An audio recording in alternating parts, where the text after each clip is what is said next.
So what was the first piece of advice and the best piece of advice we got when we decided we were going to plan our early retirement and start our exit strategy? Hey there. If you're new to the channel, my name's James and welcome.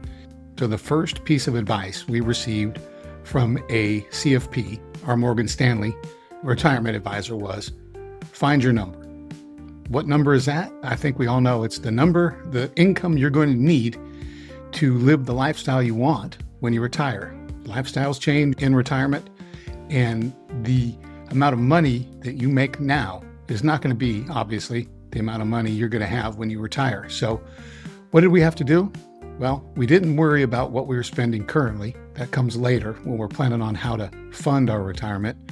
What we needed to do is find out what we needed per month in retirement. So we used today's numbers. We're going to adjust for inflation.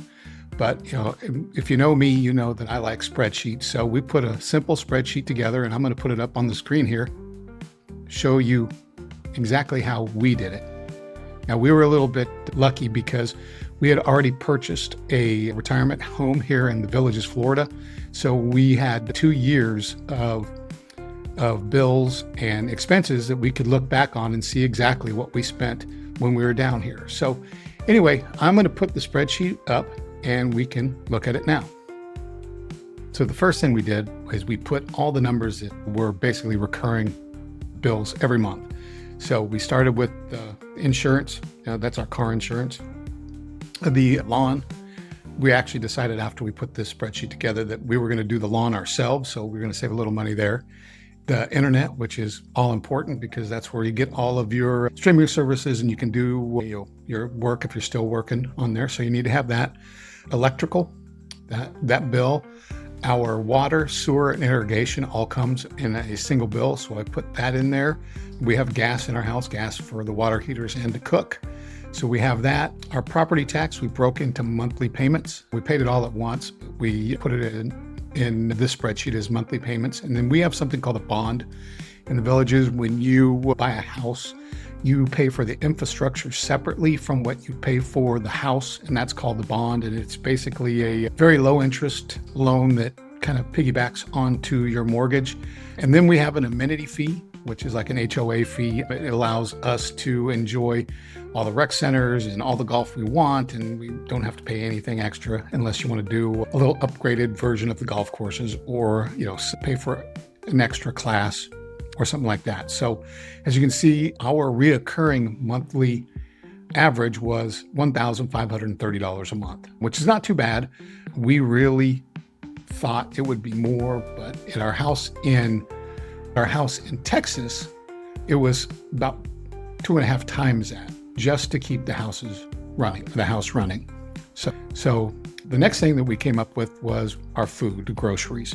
Now this includes, a couple bottles of wine. It also includes, I love bourbon, so maybe a bottle of bourbon every once in a while. But we came up with $1,500 a month for groceries and extra.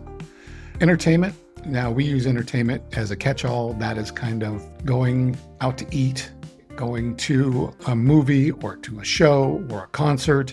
Also, we budget $1,000 because we like to do cruises. And so we will put a little money into that every month, the $1,000 for a cruise during the year. That's what that money is. Our car insurance is $200 a month. A miscellaneous, now that is unexpected trips, time to go visit our son, or any emergency that pops up that we hadn't planned for. And that total is $3,200. And we put them both together, and that looks like it is, let me scroll down here.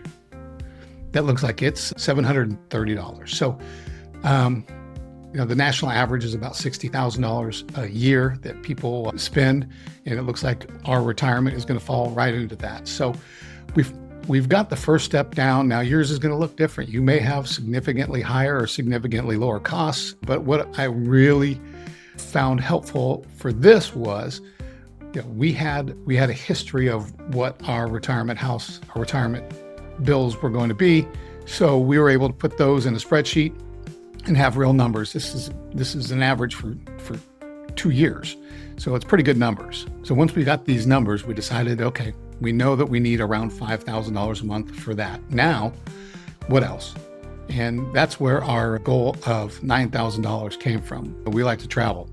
Cruises are not the only thing we do. We like to go to Europe. We have some bucket list trips that we want to do. So our $9,000 goal was going to include that. Also, if we have some unexpected bills, or, we have a son, and if we have grandkids, gifts for the grandkids, or helping them out with their first house, or things like that. So we figured a buffer of $4,000 a month on top of what we had.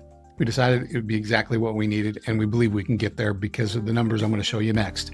So the next thing we did, and I will tell you, is probably the next step that anybody should run to, is after you have your number, you probably need to know exactly how much money the government's going to give you. Now, most of us have been putting money into the Social Security Administration through our paychecks. Some people have pensions. My dad had a pension. He was a Teamster, so it was a little different for him. He still did have Social Security, but he also had his pension. So there's many different aspects to this, but for most of us, the Social Security Administration is going to be where a good part of our retirement income is going to come from.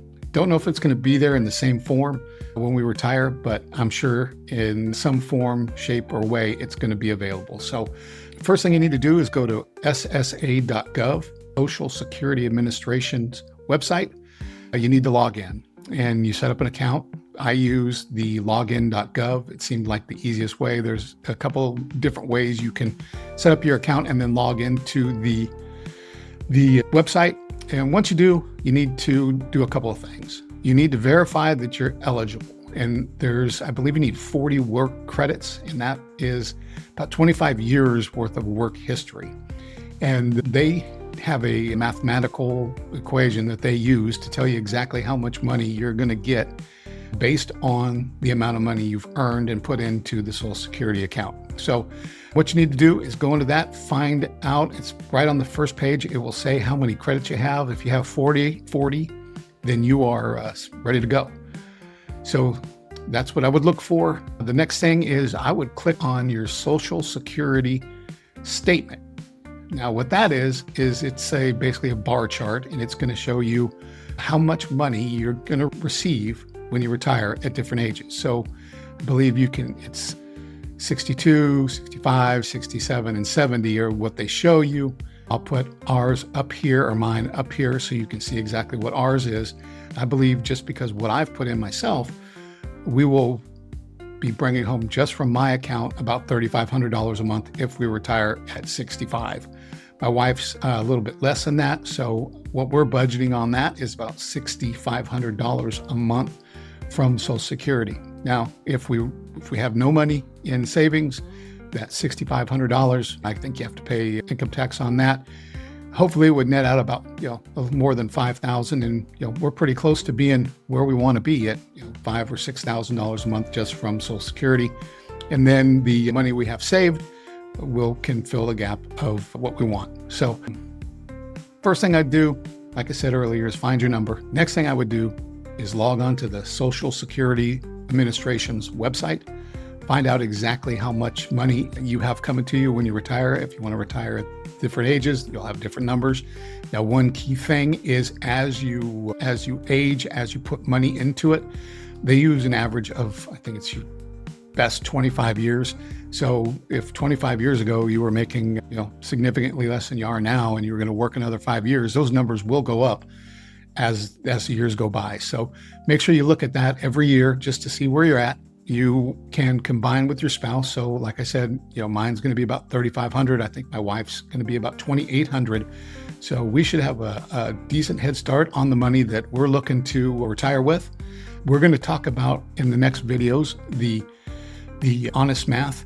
That's what we use when we did they call it the Monte Carlo method of retirement success. That's what we used when we decided to put these numbers in. We also have the Dave Ramsey investment calculator. That's going to be those two will be on the next video, and I'll show you how we use those to plan our retirement. So thank you very much. If you enjoyed this, please give us a like, give us a subscribe, and until the next time, thank you. Get ready for your exit strategy.